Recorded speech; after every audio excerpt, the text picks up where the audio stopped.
Hello, share করছে কি রান্না করলাম আজকে রাতে।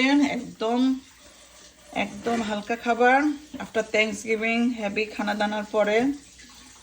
এই এখানে হচ্ছে ছোট চিকেন, কি বলে ওই যে রেড মুরগি, রেড ছোট বেবি চিকেনগুলা, রেড অ্যান্ড হোয়াইট, এটা আলু দিয়ে পাতলা ঝোল করে। এই এখানে হচ্ছে একটু চিকেন বিরিয়ানি করছি, যদিও বেরেস্তা করি নাই, ভাল লাগতেছে না, চিকেন দিয়ে করছি, হয়ে গেছে। এই তো দুইটাই কালকে রান্না করছিলাম, ওগুলাও রয়ে গেছে, এখানে রয়েছে।